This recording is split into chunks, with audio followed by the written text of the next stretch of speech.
Eu quero meditar numa palavra com você que está em Gênesis capítulo 41. Essa tarde o Senhor falou muito comigo através desse texto. Eu quero compartilhar contigo. Gênesis capítulo 41, do versículo 25 até o versículo 36. Aleluia. Você que está com a sua Bíblia aí em casa, abre o seu smartphone. Bom, se você está assistindo a gente pelo seu celular, você não vai conseguir abrir, mas se você tiver a Bíblia aí, abre. Vamos ler Gênesis 41, versículo 25 a 36. A palavra do Senhor diz assim, ó: O faraó teve um único sonho, disse-lhe José. Deus revelou ao faraó o que ele está para fazer. As 7 vacas boas são 7 anos, e as 7 espigas boas também são 7 anos. Trata-se de um único sonho.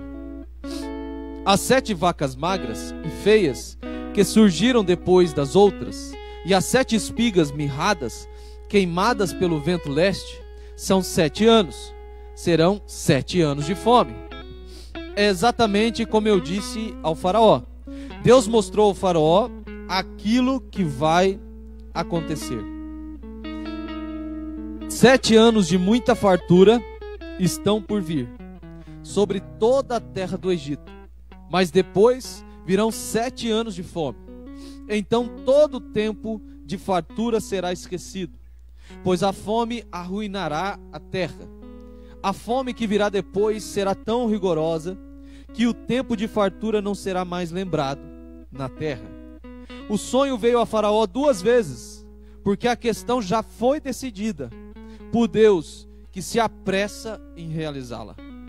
Procure agora o Faraó, um homem criterioso e sábio, e coloque-o no comando da terra do Egito.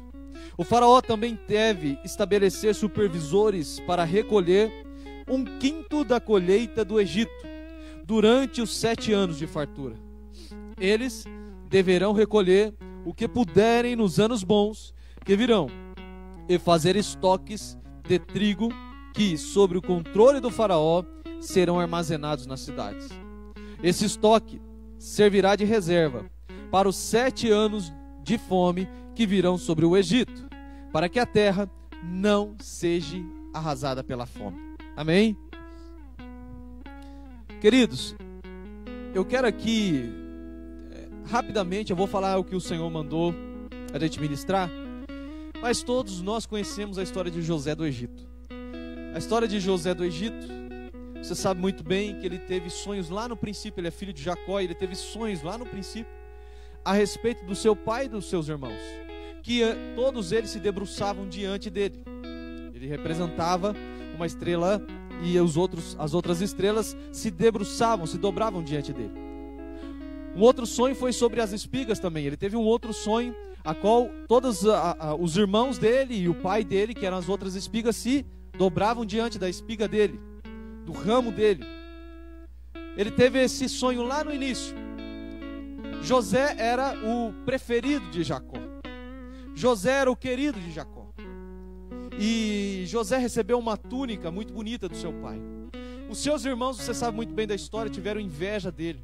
Tiveram inveja deste sonho dele.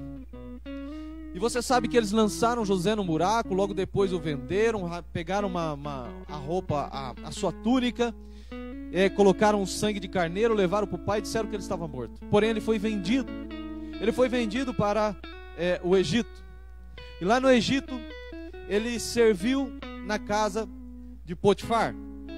E servindo lá na casa, ele foi, a certo momento, a mulher do seu senhor gostou tanto de José, queria se deitar com José, mas você sabe da história e eu vou falar rapidamente aqui, para a gente poder chegar aqui, onde eu quero te dizer.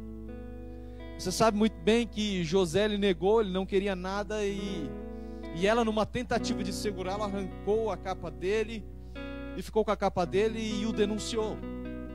Denunciou ele como alguém que tinha abusado dela, e ele foi preso por isso. Na prisão, José na prisão, logo depois, e eu não vou aqui detalhar, logo depois, o copeiro do rei, né, e também, além do copeiro, o padeiro do rei, foram presos também, né? E você sabe que lá na prisão eles tiveram sonhos. E o José interpretou os sonhos do copeiro e também do padeiro. O sonho do copeiro, ele disse que, olha, daqui alguns dias, se eu não me engano 3 dias, né, você logo voltará e vai continuar servindo a Faraó. Depois disso, o padeiro também teve um sonho. Ele disse, olha, você terá a cabeça cortada. Não vou dar os detalhes aqui, mas eu preciso aqui caminhar com você. Logo depois desses dias, aconteceu exatamente como José havia falado, e o copeiro foi servir Faraó. Quando o copeiro foi servir a Faraó, antes do copeiro chegar até Faraó, José disse, olha, lembra-se de mim quando você estiver lá. Não se esqueça do que aconteceu aqui na prisão. Então, Faraó também tem um sonho. E aí, Faraó diz, olha, quem pode decifrar esses sonhos? Logo o copeiro ouve o que Faraó tinha sonhado e fala, olha, eu conheço alguém que pode decifrar os seus sonhos. Esse alguém é José. Veja como Deus trabalha com sonhos. Desde o início, do início da vida de José, aos seus 17, 18 anos, quando a palavra de Deus vai nos dizendo aqui sobre os seus sonhos. Muito antes ele aparece na palavra, mas a importância da sua história aparece a partir dos 17 anos, ainda quando ele era jovem. E até que ele chegue a determinada posição, aproximadamente aqui, ele chega com 30 anos de idade. Então você vê que 13 anos se passam. E logo quando o Faraó ele tem esse sonho, o copeiro se lembra de José e fala assim, olha, chama José. Ele vai conseguir decifrar os sonhos. E Faraó, ele tem exatamente esses sonhos de 7 vacas gordas que saem do rio, 7 espigas boas, saudáveis. E ele diz que do rio também saem 7 vacas magras, 7 espigas ruins, e as vacas magras comem as vacas gordas, e as espigas ruins. Quando o Faraó conta este sonho para José, José traz uma interpretação do sonho.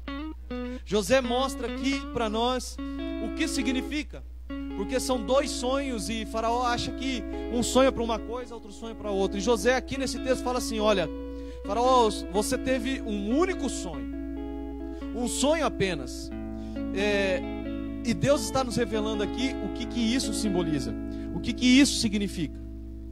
E ele diz que as 7 vacas gordas, as 7 espigas boas, são 7 anos de fartura, 7 anos de providência de Deus, 7 anos de bênção. E ele diz que as 7 vacas magras, as 7 espigas ruins, são 7 anos de pobreza, 7 anos de escassez. E ele diz assim, e você teve 2 sonhos porque Deus já decidiu. Deus já decidiu.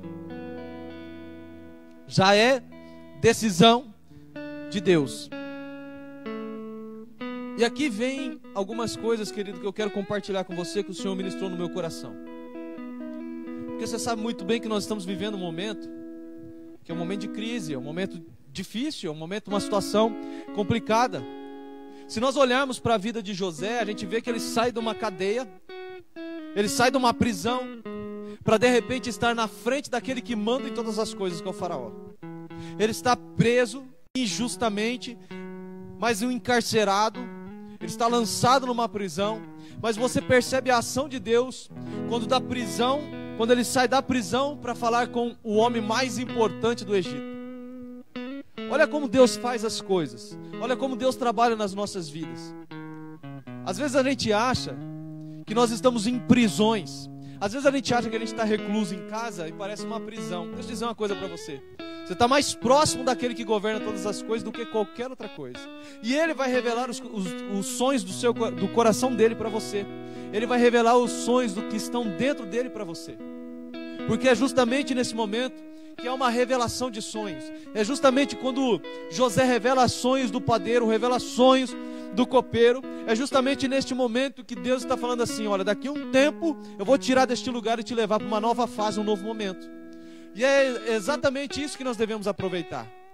Nesse momento é o tempo da gente aproveitar, porque pode parecer um momento que a gente está enclausurado, momento que a gente está em quarentena, que a gente está preso. Mas é exatamente nesse momento que Deus vai começar a dar sonhos, que Deus vai começar a falar coisas maravilhosas conosco. E quando José é levado ali, eu quero compartilhar com você algumas coisas que eu aprendo, algumas coisas que eu vejo aqui. A primeira coisa, no versículo 30, diz o seguinte para nós. A palavra de Deus diz assim, que mas depois virão 7 anos de fome. Veja só, primeiro 7 anos de bonança, de comida, de coisas boas, de bênção.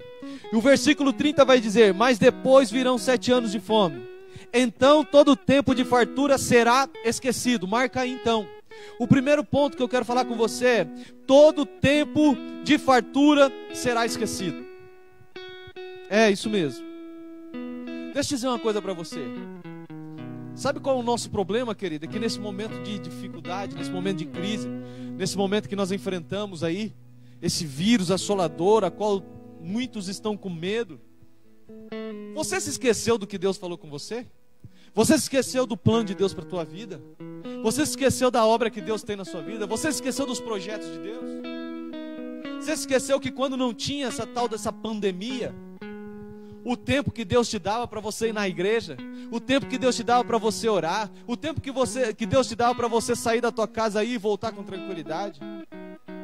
Sabe o que acontece, querido? Quando nós passamos por uma situação dessa, está dizendo aqui, ó, ele disse assim, olha, mas o tempo virão 7 anos de fome, então todo tempo de fartura será esquecido, ou seja, o povo vai ter 7 anos de fartura, mas quando vier a fome, quando vier a crise, todos eles esquecerão aquilo que foi bom.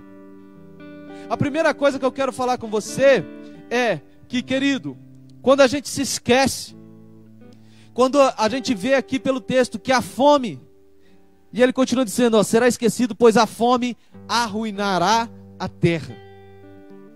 Quando a gente se esquece, a gente dá a brecha para que a fome arruine tudo aquilo que foi feito em Deus. Quando a gente se esquece, a gente abre um parêntese para que tudo aquilo que Deus fez na nossa vida seja arruinado. A fome é a ruína da terra. A situação não pode te levar a esquecer, querido. A palavra aqui está nos dizendo que a situação de fome não poderia, a situação desta crise, a situação desse momento, não pode levar você a esquecer aquilo que Deus fez. Não pode levar você a esquecer a palavra de Deus. Não pode levar você a esquecer aquilo que Deus plantou no teu coração, os sonhos que o Senhor te deu. Talvez a gente está encharcado de informação. Querido, desliga um pouco a televisão, ouça um pouco o ministro da saúde. Ele falou assim, ó, desliga um pouco a televisão, vai ter tempo com a tua família, vai orar, vai ler a Bíblia, vai buscar a presença de Deus. Esse é o momento. Esse é o momento. Sabe o que a gente faz com todo esse enxame de informação, querido? Aquelas informações, a informação mais poderosa que existe, que é essa aqui, ela acaba tomando um outro lugar, um lugar de esquecimento. Sabe o que isso mostra para mim? Que essa crise significa a fome. A fome, quando a gente deixa a fome entrar, ela arruína a terra. Quando a gente deixa o medo entrar, arruína a terra do teu coração. Quando a gente deixa a impaciência entrar, arruína a terra do teu coração. Quando a gente esquece, quando a gente deixa que a situação nos leve a esquecer, quando você deixa que essa situação te leve a esquecer quem é Deus, você abre o espaço para a ruína. Você esqueceu quem é Deus? Você esqueceu quem é o Senhor na tua vida? Você esqueceu quem é o teu pai? Você esqueceu de quem você é filho? 1 Coríntios, capítulo 15, versículo 1, diz assim, ó: agora, irmãos, quero que lembre do evangelho que eu anunciei a vocês. Vocês o receberam e a sua fé está solidamente edificada sobre essa mensagem. Ei, querido, você se esqueceu do evangelho que tem sido anunciado à tua vida? Que evangelho é esse? Evangelho de um Cristo que morreu e ressuscitou e te trouxe vida eterna. O Evangelho de Cristo, que te justificou, que te deu saúde, que na cruz do Calvário já te sarou, já levou as tuas feridas, que os teus pecados foram lançados no mar do esquecimento. Isso sim está esquecido. Parece que a gente se esquece. Passa uma situação na TV, passa uma circunstância, ele fala: nossa, está próximo. Você está se esquecendo do Evangelho que foi pregado. Você está se esquecendo daquilo que Jesus fez na cruz. Você está se esquecendo daquilo que Cristo é, a esperança da glória. Isso foi pregado a você, isso foi alicerçado dentro do teu coração.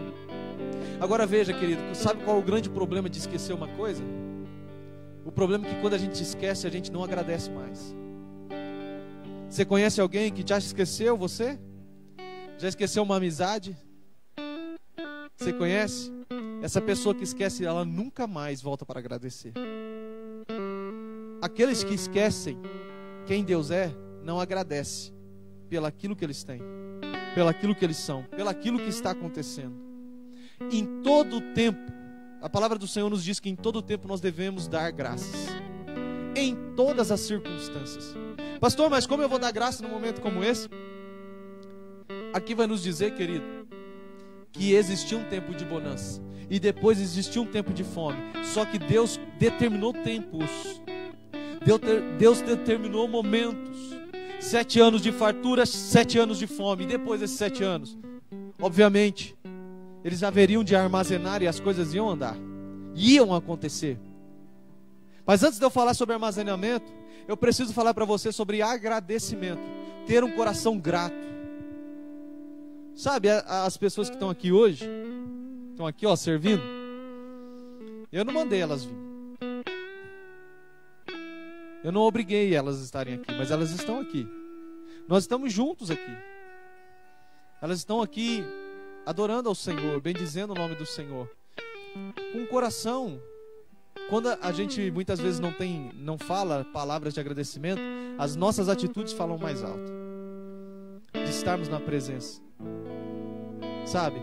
Agradecer a Deus. Sabe qual é o gesto de agradecer a Deus? Você sentar com teu filho, sentar com a tua esposa, sentar com pessoas que realmente fazem diferença na sua vida.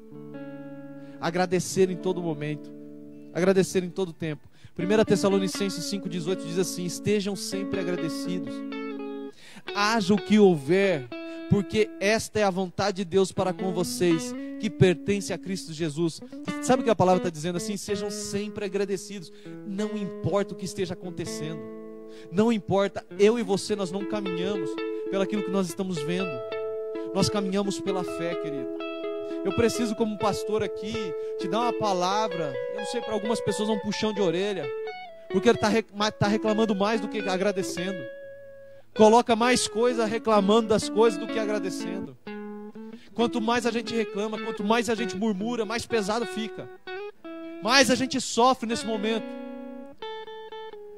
Então se lembre, querido, a primeira coisa que eu entendo aqui neste texto, desses 7 anos de fartura com esses 7 anos de pobreza, de escassez, a primeira coisa é: todo tempo de fartura é esquecido. Nós não devemos esquecer o que Deus fez. Agora veja, querido, uma outra coisa: a fome, além de arruinar a terra, a fome também ela é rigorosa. Nós entendemos o texto aqui, no versículo 31 diz: a fome que virá depois será tão rigorosa. Mas tão rigorosa. O que é algo rigoroso, querido? É algo que não tem para onde fugir, não tem o que fazer. Esse tempo é um tempo rigoroso. Agora veja, não ache que o sofrimento atual significa que Deus está descuidado. Não. O sofrimento atual não significa descuido de Deus. Não significa isso. O sofrimento atual, querido, é para nos levar a coisas maiores. Deixa eu dizer uma coisa para você. Êxodo capítulo 12. Tem muita gente, muito profeta de Deus aí, falando a respeito desses dias, de Êxodo capítulo 12. Porque Êxodo capítulo 12 vai falar a respeito da última praga, da morte dos primogênitos, da Páscoa, e vai nos falar sobre o sangue que o povo de Israel passou no umbral da porta. Agora veja, antes da gente ler sobre este texto, antes do anjo passar, Deus dá a seguinte orientação para Moisés, e Moisés dá ao povo: olha, pega o cordeiro, asse ele, faça ele bem feitinho, coloque na mesa, antes de passar o sangue, antes de qualquer coisa, e coma tudo. Pegue o cordeiro e coma tudo. Não deixa sobrar nada. Coloca pé, orelha, coloca tudo. Coma tudo. E ele diz assim: se sobrar alguma coisa, no outro dia queime. Queime. Veja que interessante. Veja que interessante. É exatamente isso que Moisés diz ao povo, que Deus diz a Moisés e Moisés diz ao povo: para que pegue o cordeiro, cada um na sua casa, e coma. Deixa eu dizer uma coisa para você. Sabe o que Cristo está dizendo para mim e para você? Na tua casa agora, quem está com você? Se não é o próprio cordeiro, se não é o próprio Jesus, é hora de você se alimentar dele. É hora de você se alimentar dele, do verdadeiro cordeiro. Deixa eu dizer uma coisa para você. Pode ser que lá fora a fome está rigorosa, mas dentro da tua casa o cordeiro tem que ser o seu alimento. O cordeiro tem que ser aquele que te alimenta. O cordeiro tem que ser. Sabe por quê, querido? Porque o sofrimento desse momento atual, o momento que o povo de Israel estava passando, não significava que Deus tinha descuidado. Muito pelo contrário, porque Deus ouviu o clamor do povo. Deixa eu dizer uma coisa para você: é tempo do Senhor ouvir o nosso clamor. Você quer tempo melhor? Uma situação de fome, uma situação rigorosa como a gente está vivendo, é o momento ideal para a gente, como eu e você, clamarmos a Deus. É o momento ideal para os servos do Senhor clamarmos, para que Ele escute. Esse é o momento ideal.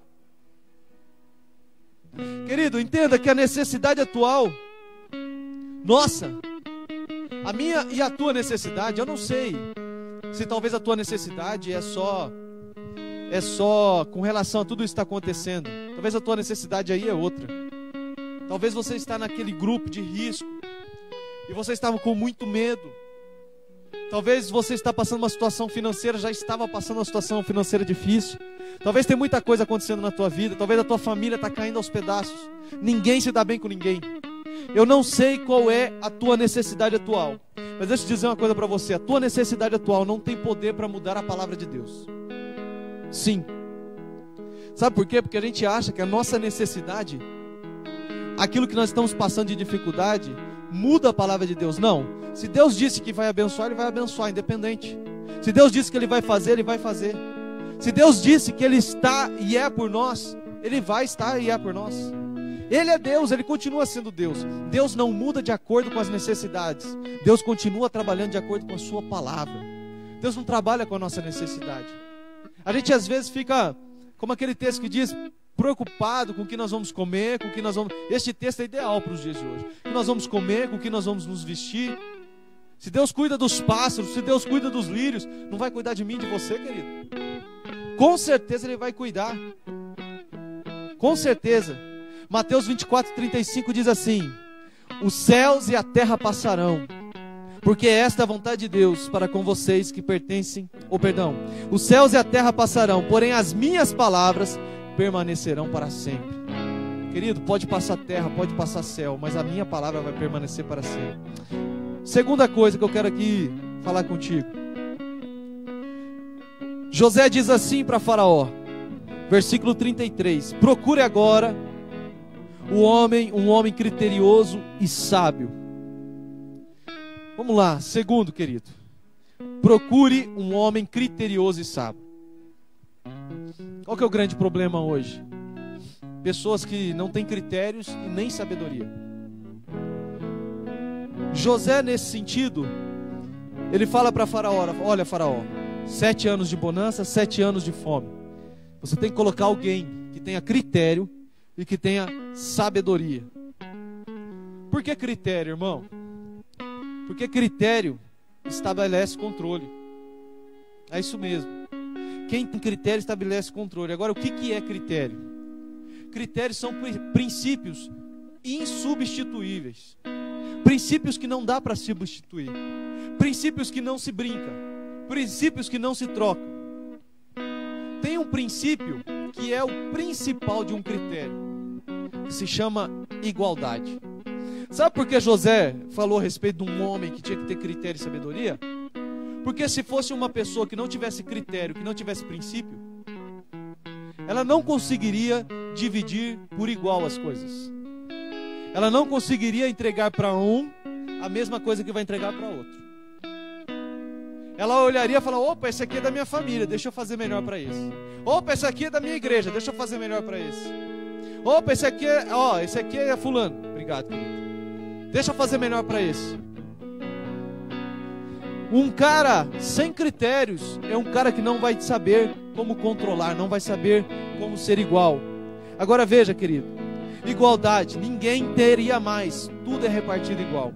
Gálatas 3:28 diz assim: já não somos mais judeus, nem gregos, nem escravos, nem livres, nem simplesmente homens ou mulheres, porém somos todos iguais, somos um em Cristo Jesus.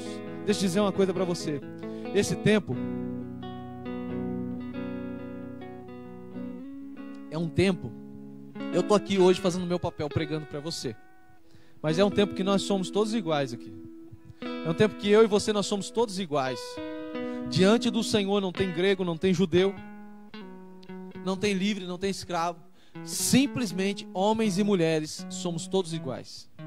Somos um em Cristo Jesus. O que isso me diz? Me diz que o corpo de Cristo é de igual forma aceito por Cristo, entendido por Cristo. Critério. A segunda coisa que ele fala aqui é sabedoria. Porque sabedoria, olha, veja, o critério a gente precisa ter para avaliar tudo que chega em você, quais os seus princípios, como você avalia as coisas. O que você filtra através dos seus princípios ou você se deixa levar? Os seus princípios têm que estar moldados na palavra. Se estiver moldado na palavra, você coloca, é um filtro, é uma bússola. Tem gente que está desesperada, querido. Deixa eu dizer uma coisa para você: não é tempo de desesperar. Não é tempo de você entrar numa paranoia. Porque se você se desesperar, se você entrar numa paranoia, você não vai absorver absolutamente nada do que Deus tem para falar com você. É tempo de você ir para os critérios da palavra. É tempo de você ser um homem ou uma mulher de critério, um jovem de critério. Sabe, jovem, você que está aí agora me ouvindo, assistindo a gente, jovem, você tem que ter critério em tudo que você faz. Tem coisas que não é para você fazer, tem lugares que não é para você ir, tem movimentos que não é para você fazer, tem pessoas que não é para você andar junto. Mas sabe por que a gente perde os critérios? Porque a gente quer ser controlado por outras pessoas. Por quê? Porque a gente não tem personalidade. É tempo do jovem ter personalidade. Jovem que tem personalidade controla, não é controlado. É por aí que funciona. Porque uma pessoa sem critério, ela é controlada, ela é dominada. Mas quando a gente tem critério, querida, a gente domina. Sabe por quê? Porque o Senhor nos chamou para dominar essa terra. O Senhor nos colocou numa posição de domínio. Nunca foi tirado isso de nós. Nós perdemos isso no Éden. Porém, Jesus Cristo veio nos reatar, nos religar, nos dar domínio de novo. Você precisa orar pela tua terra. Você precisa orar. Você precisa clamar pela tua terra. E quando eu falo terra, estou falando do mundo. Perceba, quando João 3,16 fala assim, eu vou falando de acordo com o Espírito vai ministrando aqui. João 3,16 fala assim: porque Deus amou o mundo de tal maneira. Ele não veio e disse assim, porque Deus amou você de tal maneira. Ele disse o mundo. E o mundo ali significa de forma geral, de forma global. Todos, de forma global. Ele amou o mundo de tal maneira. O que isso quer dizer? Quer dizer que Deus quer domínio total e absoluto. Ele não transfere esse domínio para mais ninguém. Ele dá o seu Filho para que nós sejamos ligados e para que o mundo seja reconectado a Deus, para que o mundo se achegue a Deus. Isso é critério, isso é controle. A outra coisa que ele fala, olha, Faraó, você tem que estabelecer um homem que não tem só critérios, mas tem sabedoria. Agora, irmãos, aí é que está a grande diferença, porque tem gente que se acha muito inteligente e acha que é sábio. Inteligência você adquire com conhecimento, sabedoria só Deus pode te dar. Salomão, Deus perguntou para Salomão, Salomão, o que você quer? Salomão podia ter pedido dinheiro, Salomão podia ter pedido fama, Salomão podia ter pedido o que ele quisesse. Ele pediu uma coisa que destrava todas as outras: sabedoria. Um homem e uma mulher sábia é um homem e uma mulher que edifica as coisas. Não edifica só um lar. A mulher edifica um lar, mas um homem e uma mulher sábios, eles conseguem edificar grandes coisas. Eles conseguem fazer um planejamento, eles conseguem dar direção. Querido, só uma pessoa sábia é equilibrada. Você conhece alguém que é desequilibrado? Ou alguém que perde o equilíbrio fácil? Você conhece alguém que não consegue estar equilibrado num momento como esse? Se tem alguém, querido, eu não quero jogar pedra não, mas eu quero que você que é sábio, chega perto dessa pessoa, esparrama a sabedoria sobre ela. Assim como a gente está lendo aqui a palavra vai falando conosco. Pois vê a hora para mim aí, eu não estou vendo. Sabedoria é uma pessoa equilibrada. Tiago 1:5 diz assim: se quiserem saber o que Deus quer de vocês, façam. Se vocês quiserem saber o que Deus quer que vocês façam, pergunte-lhe, e Ele alegremente lhes dirá, pois está sempre pronto a dar uma farta provisão de sabedoria a todos que lhe pedem. Se você quiser saber o que Deus quer que você faça, amado, você só precisa pedir. Se você quer saber, Deus, o que eu devo fazer? Talvez agora você vai falar assim, pastor, a única coisa que tem para fazer agora é assistir Netflix, ver lá um canal pago, né? Um canal a cabo pago, estar na internet, ler um livro, ok, beleza. Mas deixa eu dizer uma coisa para você. Tudo que nós estamos fazendo nesse tempo de crise, nesse tempo de vacas magras, vai refletir lá para frente. Vai refletir lá para frente. Se você realmente dá o seu tempo para esse tipo de coisa, ok, você vai chegar a um lugar. Mas se você realmente coloca a tua vida diante de Deus, espalha a sabedoria, se concentra em buscar mais a Deus, querido, você pode ter certeza que vai haver um salto quando você voltar para o seu dia a dia normal. Vai haver um salto de vida. Tudo isso que está acontecendo, tem muita gente que não entende. Mas sabia que os nossos mares estão melhor? Sabia que está tendo menos poluição no ar? Você sabia que tudo isso está acontecendo? E que logo quando a gente voltar nós vamos pegar as coisas melhores? E o que eu e você vamos fazer? Nós vamos descuidar disso tudo? Por isso que eu preciso aqui orientar, querido, para que você entenda. Nós vamos voltar e essas coisas vão estar melhores. E o que nós vamos fazer com tudo isso? Eu vou te dizer, inclusive, que a nossa saúde vai estar melhor. A saúde, de forma geral, no Brasil vai estar melhor. Sabe por quê? Porque olharam para a saúde. A nossa saúde estava um caos. Os hospitais abarrotados, tinha gente jogada às traças. Como é que está hoje? E nós, como cidadão, querido, desculpe eu dizer isso para você, muitas vezes íamos para o hospital não tendo absolutamente nada. Hoje nós estamos segurando muita coisa dentro de casa e estamos aqui, passa uma semana, nós estamos bem. Nós vamos correndo para o hospital, nós queremos ir direto para o hospital. Gente, tem muita coisa que estava errada e está sendo colocada no lugar. O prumo está sendo colocado no lugar. Ah, pastor, não concordo com o que você está falando. Meu querido, para mim, eu estou falando para você a verdade, o que a palavra de Deus está nos ensinando aqui. Tem coisas sendo colocadas no lugar nesses dias. A tua vida, a minha vida está sendo colocada no lugar, no estreito, sabe, naquele lugar. Sabe por quê? Porque só no momento de crise, só no momento talvez de uma pandemia como essa, que a gente se ajusta, que a gente se coloca no lugar, que a gente se coloca inclusive no lugar do outro.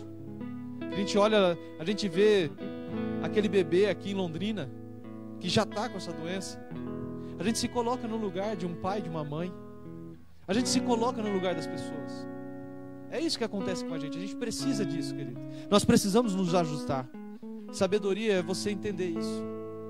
É você andar com gente sábia. Para de andar, gente. Para de andar com qualquer pessoa que não te leva a lugar nenhum. Sabe, eu às vezes ainda vejo que tem pessoas que têm coragem de ficar colocando nas redes sociais, que estão bebendo todas, que estão encharcando coco, que estão fazendo isso ou aquilo. Sabe, poxa, é muito bonito isso. Mas isso não vai levar você a lugar nenhum. Ou melhor, vai te levar só para um lugar. Nós estamos num momento e que nós precisamos andar com gente sábia, e essas pessoas não estão sendo sábias. Nós estamos num momento que nós precisamos ouvir gente sábia. Nós estamos num momento que, se a gente conectar em algum lugar, conecta em gente sábia. Se a gente precisar conversar com alguém, conversa com alguém que tem sabedoria. Agora, sabedoria não existe sabedoria popular. Existe ditado popular, querido. Não vem com essas conversas de parábola popular, que não existe. O único lugar que você vai encontrar sabedoria está aqui, ó, é a palavra de Deus. Ela vai te dar sabedoria para você caminhar. Não tem sabedoria popular. Não tem sabedoria chinesa, naqueles negocinhos lá que a gente quebra lá. Não existe isso. Só Deus pode te dar sabedoria. E Deus só dá sabedoria para filho. E nesse tempo você precisa de sabedoria. Sabe por quê?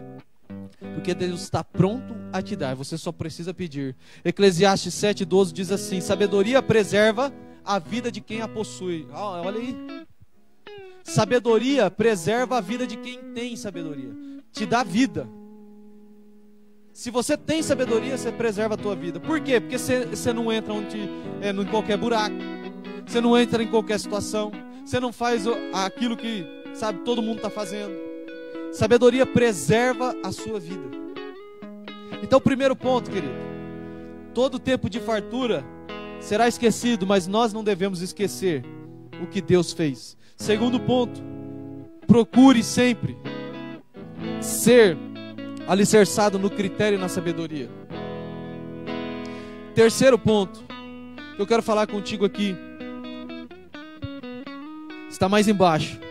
A palavra diz assim, ó, versículo 36. Esse estoque, né, vamos um pouquinho antes, versículo 34. O faraó também deve estabelecer supervisores para recolher 1/5 da colheita do Egito durante os 7 anos de fartura. Eles deverão recolher o que puderem nos bons que virão e fazer estoques. Nos anos bons que virão e fazer estoques de trigo que, sob o controle do faraó, serão armazenados nas cidades. Ou seja, olha aqui, pega isso aqui comigo, querido. Escolher um supervisor que vai tirar no tempo de fartura, porque isso ia acontecer ainda. No nosso caso, nós estamos num tempo de crise.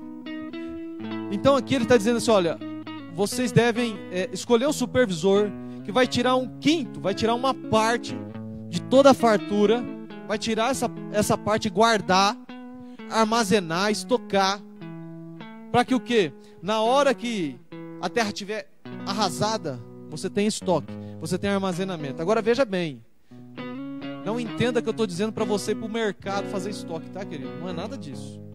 Não vá fazer estoque de nada. Veja bem, aqui está um discernimento poderoso. José estocou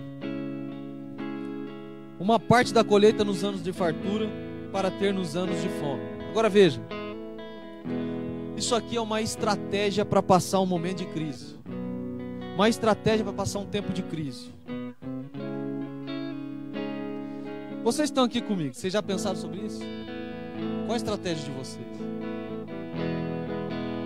Vou fazer uma pergunta pro povo aqui, quero ver. Né, Vitorinha? Estratégia para você passar. Qual era a estratégia de José? Armazenar 1/5 da fartura do tempo bom. Bom, pastor, mas a gente não está no tempo bom. Nós estamos num tempo difícil, onde não se tem muito dinheiro, onde não podemos sair de casa, onde o perigo existe de uma doença. O nosso tempo é um tempo de crise. Agora veja, Jesus nos dá um conselho em Mateus capítulo 6, versículo 19 e 21. É o maior e mais eficaz conselho. Já que nós não fizemos isso antes, eu quero te dar um conselho para você fazer agora. A tua estratégia tem que ser nesse momento, nessa hora, diante daquilo que Jesus vai falar com a gente. Olha só esse texto. Não acumule para vocês tesouros na terra, aonde a traça e a ferrugem destrói, e onde os ladrões arrombam e furtam. Mas acumule para vocês tesouros no céu, onde a traça e a ferrugem não destrói, e onde os ladrões não arrombam nem furtam.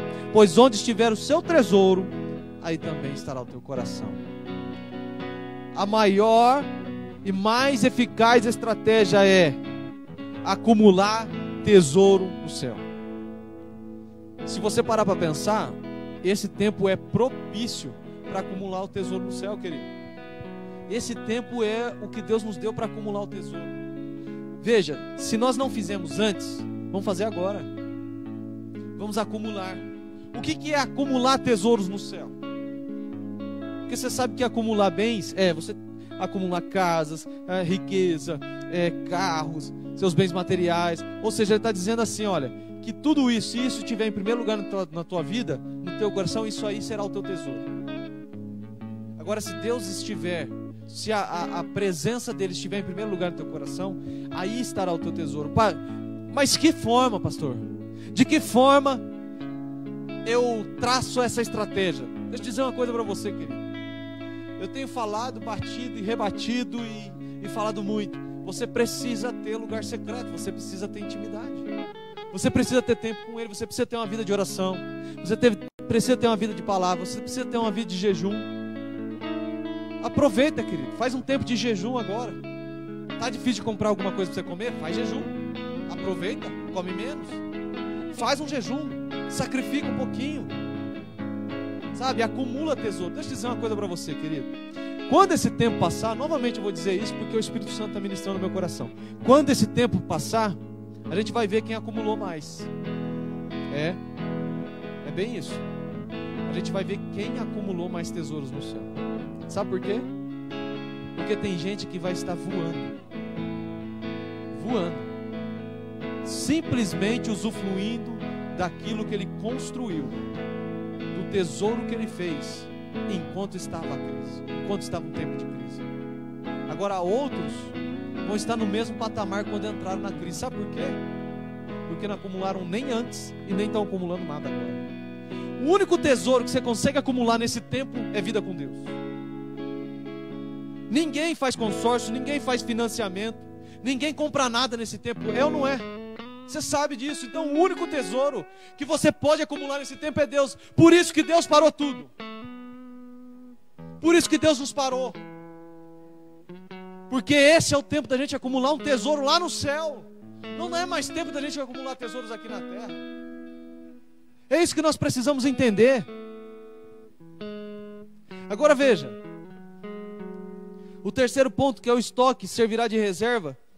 Além do estoque, e esse é o estoque que você tem que fazer, é o estoque de acumular tesouros no céu, você precisa também ter reservas.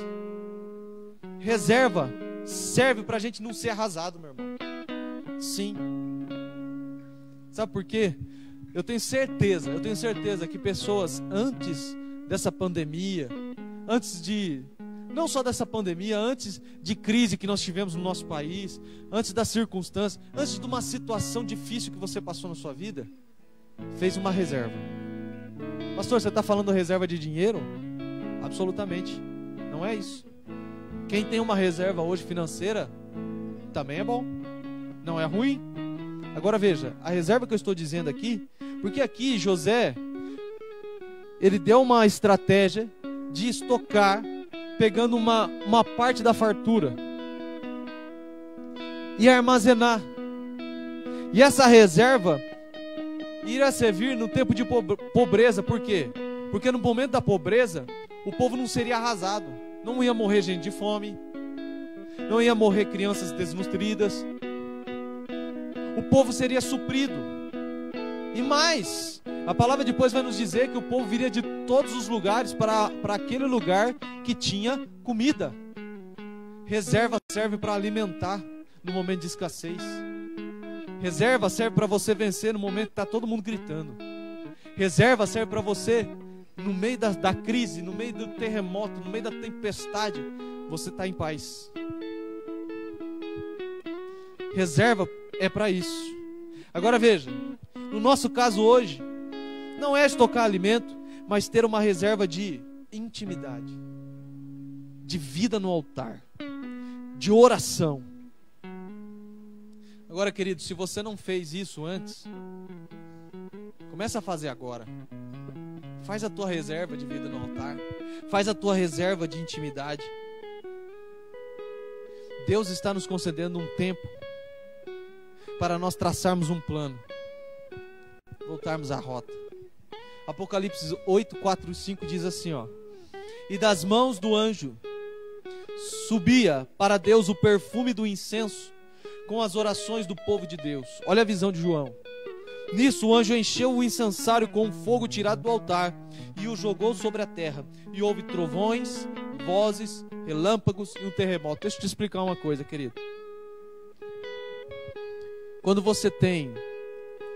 Eu já estou terminando aqui, ó. Vou fechar minha Bíblia para você ver que eu estou terminando. Quando você tem reserva em Deus, Apocalipse aqui, quando João ele tem aquela visão, ele diz assim, olha, que das mãos do anjo subia para Deus um perfume, um incenso das orações do povo de Deus. Ou seja, subia para Deus as orações como incenso do povo de Deus. Agora veja, querido, esse tempo é exatamente, nós estamos falando exatamente dessas orações. A tua reserva são essas orações que vão subir a Deus. E lá no céu, quando sobe, ele diz assim, ó, e nisso o anjo encheu o incensário. Quando você começa a orar, quando você começa a falar com Deus, quando você começa a clamar a Deus, querido, a tua oração sobe como incenso. E lá em cima, segundo aquilo que João nos disse, tem um incensário. E esse incensário, diz a palavra aqui, que ele vai encher. Aleluia. Vai ficar cheio. A reserva que você está nesse tempo, talvez você não fez o tempo passado, mas essa palavra chegou em você para você fazer uma reserva agora. Esse tempo que você está orando, que você está clamando, que você está buscando a Deus, esse tempo é o tempo da reserva, é o tempo do enchimento, é o tempo que o incensário está sendo cheio. Existe lá uma taça sendo cheio desse incenso que está subindo através da tua oração, aleluia. Está sendo cheio, querido, aleluia. E aqui diz para mim, com fogo tirado do altar, ele diz assim, que o incenso, aleluia, que está cheio, esse vaso, vai ser misturado com fogo. E o fogo, querido, ele vai ser devolvido para a terra. Aleluia. Deixa eu dizer uma coisa para você. Sabe qual é o poder da tua reserva?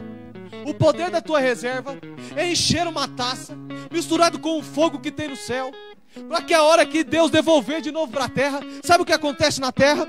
Vai haver trovões, vai haver vozes, vai haver relâmpagos, vai haver um terremoto, porque tudo será transformado. Está falando de transformação. Transformação. Tudo que você está fazendo agora, e isso é profético, vai servir para um tempo de transformação quando tudo isso passar, porque vai subir como reserva, vai ser cheio, vai ser misturado no fogo e vai ser devolvido na terra. Entenda isso, querido. Este é o tempo da reserva, esse é o tempo do estoque, alimento espiritual, vida no altar, vida com Deus. Seja cheio de Deus. Deixa eu dizer uma coisa para você. Faraó não olhou nem para a direita nem para a esquerda, falou assim: José, você tem tudo que eu preciso, vem cá, toma o meu anel. Você vai coordenar isso, você vai mandar nisso. Deixa eu dizer uma coisa para você, querido. Receba essa palavra no teu coração, porque Deus está te chamando para sair da prisão, para ser governador, para sair da prisão, para transformar o governo de uma cidade, para transformar o governo de uma geração, para transformar, porque está passando. Os idosos não podem sair, sabe por quê? Porque Deus está falando com a nova geração. Por quê? Porque os idosos são intercessores, são aqueles que aconselham, são aqueles que já batalharam uma vida. Agora chegou o tempo de uma geração transformar. Em nome de Jesus. Então ele começou, querido, a governar. Faraó não teve outra ideia. Faraó disse: você, José. Agora veja, entenda, eu quero concluir. Entenda, querido, que tudo que Deus queria na vida de José, tirando ele da prisão, levando ele a passar por tudo, colocando ele como governador, foi que ele encontrasse a sua casa, foi que ele encontrasse a sua família, foi que ele estivesse próximo à sua família, foi para que ele alinhasse de novo a sua casa, porque lá no final ele encontrou os seus irmãos, ele encontrou aquele que o traiu, ele encontrou aquele que disse que ele estava morto, ele encontrou aquele que disse que mentiu para o pai. Deixa eu dizer, ele encontrou o pai. Esse é um tempo que você vai encontrar os seus irmãos, esse é um tempo que você vai encontrar o seu pai, esse é um tempo que Deus está alinhando a casa, esse é um tempo que Deus está alinhando a família, esse é um tempo que Deus está ajustando e colocando as coisas no lugar, porque este é o tempo de Deus na sua vida. Vai chegar o tempo da transformação e nós fazemos parte disso. Eu queria orar, querido. Vamos cantar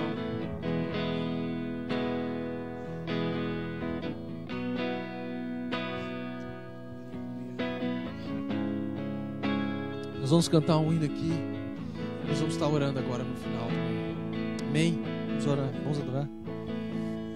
Vim para adorar-te, vim para prostrar-me. Aleluia. Adore conosco aí, querido. Se estiver na sua casa aí, dobre seus joelhos agora. Adore conosco. Aleluia.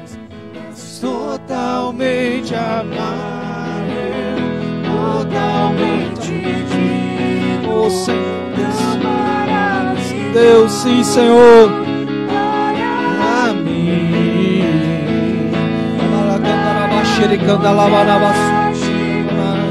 Para prostrar-me, para dizer: Oh, Deus, és totalmente amável, totalmente sim, Deus, sim, Senhor. maravilhoso. Tu és santo, Pai.